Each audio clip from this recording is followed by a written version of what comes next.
3 years ago, a U of M law professor was falsely accused in a violent rape. This week, a judge said that man was defamed, and the alleged victim was ordered to pay him more than $1 million. Fox 9's Tom Lydon has the exclusive. Mr. Parisi? Francesco Parisi walked out of jail 3 years ago. His life in shambles. The U of M law school professor charged with raping a former lover and trying to run her over with his car.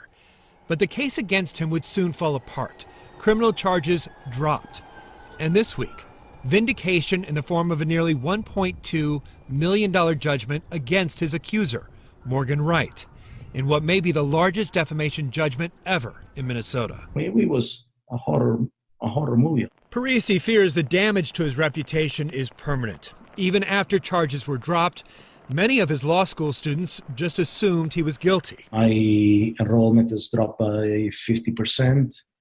Some classes were canceled for no enrollment. And in the eyes of the internet, he might as well have been convicted. Even though the charges were dropped, the fact that people that Google my name see professor accused of so many times. Judge Daniel Moreno was blistering in his decision, calling it an untruthful narrative crusade, finding the accusations were false and made with malice. False rape allegations are considered very, very rare. Studies putting the number between 1% and 5%, depending on whether you're talking about false memories or a fabrication. But this case could be a cautionary tale of all the things that could go wrong. Old allegations with no physical evidence, an alleged victim with her own agenda, and a history of deception. It turned out that those allegations were all false. They were all lies. John Braun is Parisi's attorney, who says the accusations began with a real estate venture between Parisi and Wright to partition his North Loop condo. The deal unraveled, the relationship soured. Just days after an appeals court upheld her eviction, Wright went to police, telling detectives Parisi had anally raped her a year and a half earlier, slamming her face into the floor, breaking 3 teeth, and damaging her colon. But there was no evidence of any kind. It seems like there were plenty of red flags here. There were plenty of red flags, and one officer at the Minneapolis Police Department actually read the case that way and declined to pass it along for prosecution. Morgan Wright went back 6 months later, found herself another officer who didn't bother to read the old report, started all over again. And on 3 occasions, she accused Parisi of trying to run her over with his car in broad daylight, identical to allegations she made a decade earlier against an ex-husband. I mean, she did not even do the homework to see if I still owned the car I was trying to kill her with. Judge Moreno meticulously details a half-dozen other fabrications.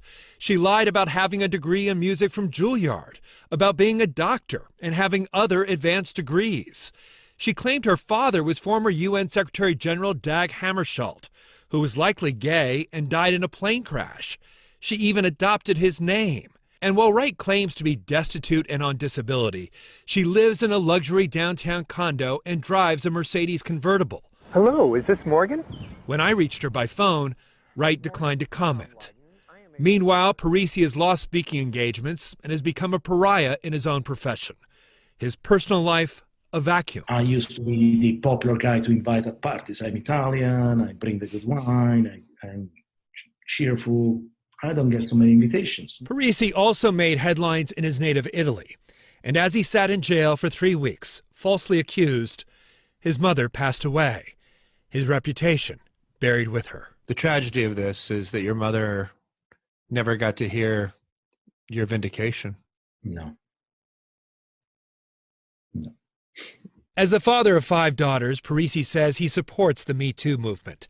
Credible victims should be heard and believed, he says. And so, too, should the falsely accused. She's a serial Tom Lydon, victim who lies. Fox 9.